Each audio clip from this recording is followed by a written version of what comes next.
الحمد لله رب العالمين والصلاة والسلام على النبي الكريم وعلى آله وأصحابه أجمعين۔ آج کی اس نشست میں ہم انشاءاللہ زکوٰۃ کے بارے میں بات کریں گے، اور زکوٰۃ کی دو اقسام ہیں، ایک ہے زکوٰۃ المال اور ایک ہے زکوٰۃ الفطر۔ زکوٰۃ المال یعنی مال کی زکوٰۃ، جو مال کی ایک خاص مقدار پر فرض ہے، جس کی تفصیل ہم پہلے ایک نشست میں آپ کو بتا چکے ہیں۔ اور زکوٰۃ الفطر یعنی بدن کی زکوٰۃ، اس کو صدقہ فطر کہا جاتا ہے یا زکوٰۃ الفطر کہا جاتا ہے، اور آج ہم اسی پہ بات کریں گے۔ فطر کے معنی روزہ کھولنے یا روزہ نہ رکھنے کے ہیں۔ شرعی اصطلاح میں اس صدقے کا نام صدقہ فطر ہے، جو ماہ رمضان کے ختم ہونے پہ روزہ کھل جانے کی خوشی اور شکریہ کے طور پہ ادا کیا جاتا ہے۔ حضرت عبداللہ بن عباس رضی اللہ تعالی عنہ سے روایت ہے کہ رسول اللہ صلی اللہ علیہ وسلم نے ارشاد فرمایا، صدقہ فطر روزہ دار کی بیکار بات اور فحش گوئی سے روزے کو پاک کرنے کے لیے اور مساکین کو کھانا کھلانے کے لیے مقرر کیا ہے۔ یہ ابو داؤد شریف کی حدیث ہے، اور ابن ماجہ میں بھی یہی حدیث ہے۔ صدقہ فطر مقرر کیوں کیا گیا؟ اس کی کیا وجہ ہے؟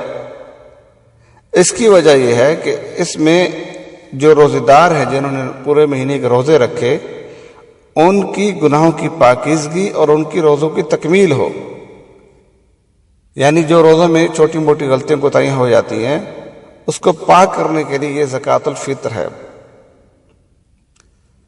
اور پھر جو مالدار لوگوں کے گھروں میں طرح طرح کے پکوان پکتے ہیں، اچھے اچھے کپڑے پہنے جاتے ہیں، ان کی خوشیوں میں غریبوں کو بھی شریک کرنا مقصد ہے، کہ جو ان چیزوں کو پورا نہیں کر سکتے، ان تک بھی مال پہنچے اور وہ بھی خوشیوں میں شریک ہو سکیں، اچھا کپڑا پہن سکیں، اچھا کھانا کھا سکیں۔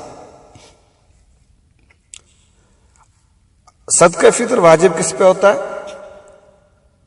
یہ بھی میں آپ کو حدیث شریف میں بتاتا ہوں۔ یہ بھی حضرت عبداللہ بن عمر رضی اللہ تعالی عنہ سے روایت کرتے ہیں کہ رسول اللہ صلی اللہ علیہ وسلم نے فرمایا، صدقہ فطر مسلمانوں پہ واجب ہے، خواہ وہ غلام ہو یا آزاد ہو، مرد ہو یا عورت ہو، چھوٹا ہو یا بڑا ہو۔ بخاری شریف میں بھی ہے، مسلم شریف میں بھی ہے۔ اور پھر حضرت عبداللہ بن عباس رضی اللہ تعالی عنہ روایت کرتے ہیں کہ رسول اللہ صلی اللہ علیہ وسلم نے رمضان کے آخر میں ارشاد فرمایا کہ اپنے روزوں کا صدقہ نکالو۔ اسی طرح حدیث شریف میں آتا ہے کہ رسول اللہ صلی اللہ علیہ وسلم نے مکہ مکرمہ کی گلیوں میں ایک منادی کو اعلان کرنے کے لیے بھیجا، اور اس کو کہا کہ جا کے کہو، صدقہ فطر ہر مسلمان پر واجب ہے، خواہ وہ مرد ہو یا عورت ہو، آزاد ہو یا غلام ہو، چھوٹا ہو یا بڑا ہو۔ تو یہ تو ہو گیا کہ ہر ایک پہ واجب ہے، لیکن اگر سب پہ ہوگا تو جو لینے والے ہیں پھر وہ بھی دیں گے۔ ایک سوال آتا نا ذہن میں کہ اگر تمام مسلمانوں پہ ہو تو جو لینے والے ہیں وہ پھر کس کو دیں گے؟ تو اصل میں جس پہ زکوٰۃ واجب ہے، جس کے پاس ضروریات سے زائد اس کے پاس اتنی قیمت کا مال و اسباب موجود ہے جتنی زکوٰۃ واجب ہوتی ہے تو مال ہوتا ہے، اتنا ہی مال اگر اس کے پاس موجود ہے تو عید الفطر کے دن صدقہ فطر واجب ہے، اس کو دینا چاہیے، چاہے وہ مال تجارت ہو، چاہے وہ اس کے پاس عام مال ہو، چاہے اس پہ سال گزرے یا نہ گزرے۔ یہ صدقہ فطر ہر اس مسلمان پر واجب ہے، لیکن بعض علماء کہتے ہیں کہ اس کے لیے زکوٰۃ کا جو نصاب ہے وہ ہونا بھی ضروری نہیں ہے. تمام جو شرائط زکوٰۃ کے لیے ہوتی ہیں، زکوٰۃ کے وجوب کے لیے ہوتی ہیں، وہ واجب ہونا ضروری نہیں ہے، بلکہ بعض علماء کے نزدیک صدقہ فطر کے وجوب کے لیے نصاب زکوٰۃ کا مالک ہونا بھی شرط نہیں ہے. یعنی جس کے پاس ایک دن اور ایک رات سے زائد کی خوراک اپنے اور زیر کفالت لوگوں کے لیے ہو تو اس کو زکوٰۃ فطر یعنی صدقہ فطر ادا کرنا اس پہ واجب ہوگا. اور عید الفطر کے دن جو صبح صادق کا ٹائم شروع ہوتا ہے، صبح صادق ہوتے ہی یہ صدقہ فطر واجب ہو جاتا ہے. لہذا جو شخص عید کے دن صبح صادق کے شروع ہونے سے پہلے فوت ہو گیا ہو اس پہ صدقہ فطر واجب نہیں ہے. لیکن اگر کوئی بچہ صبح صادق یعنی عید کے دن صبح صادق ہونے سے پہلے پیدا ہوا تو اس پہ بھی صدقہ فطر واجب ہوگا، اس کے والدین اس کی طرف سے ادا کریں گے. صدقہ فطر کی ادائیگی کا بہترین وقت کیا ہے؟ وہ ہے عیدگاہ کی طرف جب جاتے ہیں، مسجد میں عید پڑھنے جاتے ہیں تو عید پڑھنے سے پہلے عیدگاہ جاتے ہوئے صدقہ فطر ادا کرنے کا بہترین وقت ہے. حضرت عبداللہ بن عمر رضی اللہ تعالی عنہ سے روایت ہے کہ رسول اللہ صلی اللہ علیہ وسلم نے حکم دیا کہ صدقہ فطر نماز کے لیے جانے سے قبل ادا کر دیا جائے. حضرت نافع رضی اللہ تعالیٰ عنہ سے روایت ہے کہ حضرت عبداللہ بن عمر رضی اللہ تعالیٰ عنہ گھر کے چھوٹے بڑے تمام افراد کی طرف سے صدقہ فطر دیتے تھے، حتیٰ کہ میرے بیٹوں کی طرف سے بھی دیتے تھے. یہ کون کہہ رہے ہیں؟ حضرت نافع کہہ رہے ہیں کہ ابن عمر ان لوگوں کو بھی دیتے تھے جو قبول کرتے اور عید الفطر سے 1 یا 2 دن پہلے ہی ادا کرتے تھے. تو یہ تو بہترین وقت ہے عید کے جانے کے وقت عید کی نماز پڑھنے سے پہلے ادا کرنا. لیکن اگر کوئی رمضان کے آخری عشرے میں آخر میں جا کے ادا کر دے آخری دنوں میں تو بھی اس کا صدقہ فطر اس کی طرف سے ادا ہو جائے گا. مقصد یہ ہے کہ عید کی نماز سے پہلے ادا کرنا ہے. اب ہم چلتے ہیں جی یہ صدقہ فطر دینا کیا ہے، کتنا ہے. تو کھجور اور کشمش کو صدقہ فطر میں دینے کی صورت میں علماء امت کا اتفاق ہے کہ اس میں 1 سا یعنی جو نبی کریم صلی اللہ علیہ وسلم کے زمانے کا ایک پیمانہ ہے صدقہ فطر ادا کرنا ہے. 1 سا کھجور ہو یا کشمش ہو. تو اگر وہ 1 سا کھجور نہیں دیں گے تو اس کے بدلے میں جو قیمت مارکیٹ میں اس وقت کے حساب سے ہوگی وہ دیا جائے گا. البتہ گاہیوں کو صدقہ فطر میں دینے کی صورت میں اس کی مقدار کے متعلق علماء امت میں اختلاف ہے، اور یہ اختلاف صحابہ کرام رضوان اللہ تعالی علیہم اجمعین کے زمانے سے چلا آ رہا ہے. ایک رائے یہ ہے کہ گاہیوں میں بھی 1 سا صدقہ فطر ادا کرنا ہوگا، جبکہ علماء امت کی دوسری رائے ہے کہ گاہیوں میں آدھا سا صدقہ فطر ادا کیا جائے. حضرت عثمان، حضرت ابو ہریرہ، حضرت جابر، حضرت عبداللہ بن عباس، حضرت عبداللہ بن زبیر اور اسماء رضی اللہ تعالی عنہم سے صحیح سندوں کے ساتھ گاہیوں میں آدھا سا روایت کیا گیا ہے. اور پھر ہندوستان اور پاکستان کے بیشتر علماء بھی انہی حدیثوں کی روشنی میں فرماتے ہیں کہ صدقہ فطر میں گاہیوں کا آدھا سا جو ہے وہ دیا جائے گا. اور یہی رائے مشہور اور معروف تابعی سیدنا حضرت امام ابو حنیفہ رحمہ اللہ کی ہے. حضرت علامہ ابن تیمیہ رحمہ اللہ نے بھی تحریر کیا ہے کہ صدقہ فطر میں آدھا سا گاہیوں کا نکالنا کافی ہوگا. تو موضوع بہت طویل ہو رہا ہے، بات اس پہ بہت سی ہیں. جو حضرات بات پوچھنا چاہیں وہ انشاءاللہ ابھی نماز کے بعد جو ہے اگر انفرادی آپ لوگوں نے کوئی سوالات کرنے ہیں تو میں چاہوں گا کہ میں انفرادی طور پہ ان کے جوابات دے سکوں. وقت کم ہے. ابھی ہم اس پہ بات کرتے ہیں کہ جو موجودہ مارکیٹ ویلیو ہے ان چیزوں کی، کشمش کی، کھجور ہے یا گہیوں ہے، تو موجودہ مارکیٹ 2018 کا جو بھی سال ہے اس کی صدقہ فطر کتنا دینا ہوگا.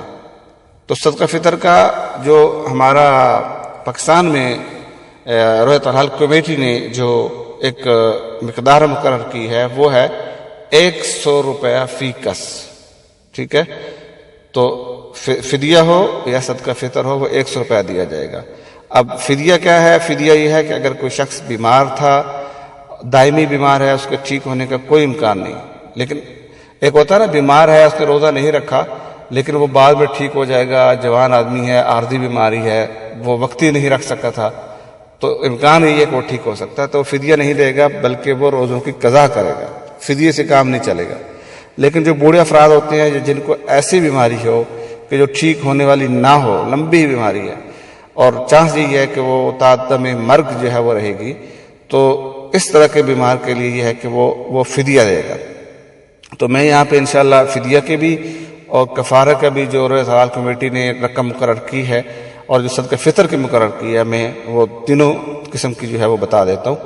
تو اجناس جو ہے اس میں پہلے آپ گندم کو لے لیں، تو گندم جو ہے وہ 2 کلو، یعنی نصف سا جو ہے، آدھا سا وہ 2 کلو ہوگا، 1 سا جو ہوتا ہے وہ 4 کلو ہوتا ہے۔ تو گندم پاکستان میں 2 کلو 100 روپیہ جو ہے وہ فطرہ ہوگا، اور جو فدیہ ہے وہ اگر 100 روپیہ ایک دن کا کریں تو مہینے کا 30 دنوں کا بنے گا 3000، اگر 29 روزے ہوں گے تو وہ 2900 روپیہ ہوگا۔ اور اگر کسی نے جو ہے وہ روزہ نہیں رکھا،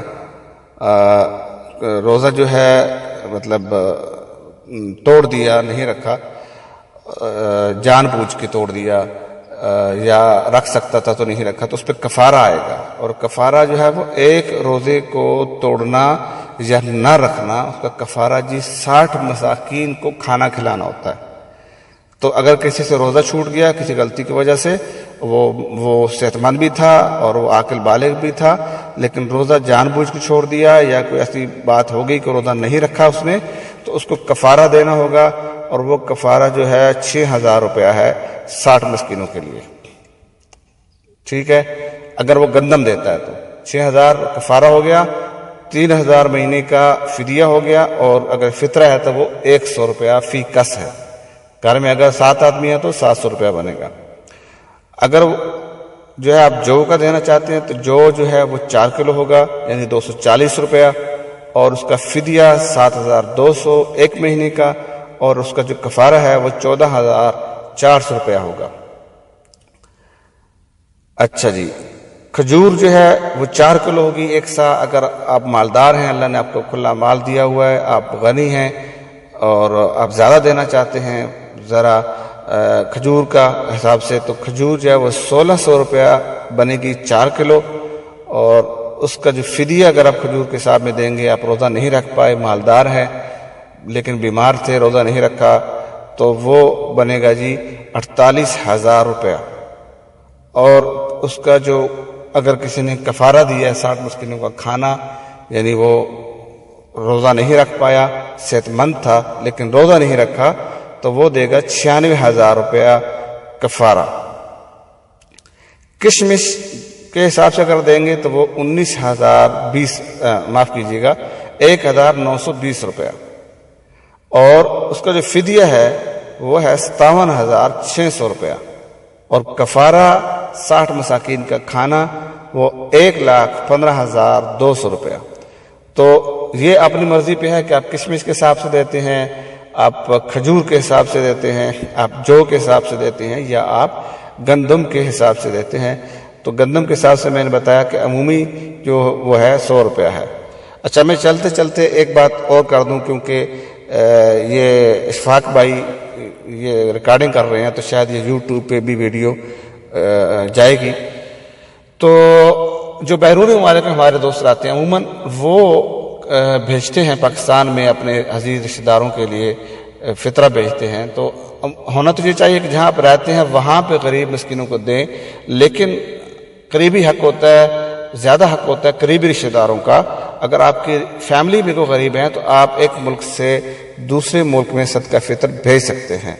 تو اگر آپ وہاں سے بھیجیں گے تو بہتر یہی ہے کہ آپ جو وہاں رہتے ہیں، وہاں کھاتے پیتے ہیں، وہاں کماتے ہیں، تو وہاں کے رائج الوقت سکے کے حساب سے آپ صدقہ فطر ادا کریں جو وہاں کی حکومت نے مقرر کیا ہے۔ بے شک آپ پاکستان بھیج دیں، رشتہ داروں کو دے دیں، لیکن جو امارات میں یا سعودی عربیہ میں حکومت نے مقرر کیا ہے وہی صدقہ فطر جو ہے وہ وہاں پہ دینا چاہیے پاکستان میں. تو میرے علم میں فی الحال قطر اور امارات کے حوالے سے ہے کہ وہاں پہ جو گورنمنٹ نے جو ہے مقرر کیا ہے. یو اے کی گورنمنٹ نے جو وہاں کے اسلامک افیئر اینڈ انڈوائمنٹ اتھارٹی ہے یا ان کا جو اوقاف کا ادارہ ہے, انہوں نے صدقہ فطر 2018 کا جو مقرر کیا ہے وہ ہے 20 درہم ایک شخص کا. فی کس 20 درہم ہے. اگر آپ پاکستان میں کسی رشتہ دار کو بھیجنا چاہتے ہیں تو 20 درہم کے حساب سے پاکستان میں بھیج دیں. اور قطر نے 15 ریال جو ہے وہ قطری ریال مقرر کیے ہیں, پاکستان میں بھیجے جا سکتے ہیں. تو یہ 3 ملکوں کو میں نے آپ کو بتا دی. سعودی عرب اور امارات کی کرنسی اور چیزوں کے ریٹ تقریباً ایک جیسی ہیں, کچھ پیسوں کا فرق ہوتا ہے. تو عمومی طور پہ یہی ہے کہ وہ بھی 20-22 ریال سعودیہ میں رکھیں گے. لیکن پھر بھی آپ وہاں پہ مقامی علماء سے مشورہ کر کے اور ان سے پوچھ کے جو ہے وہ صدقہ فطر اپنے دوستوں کو, رشتہ داروں کو انڈیا اور پاکستان میں آپ بھیج سکتے ہیں. اجازت چاہتا ہوں, دعا کیجیے اللہ تعالیٰ مجھے اور آپ کو دین سمجھنے کی توفیق عطا فرمائے. وما علینا الا البلاغ. السلام علیکم ورحمۃ اللہ وبرکاتہ.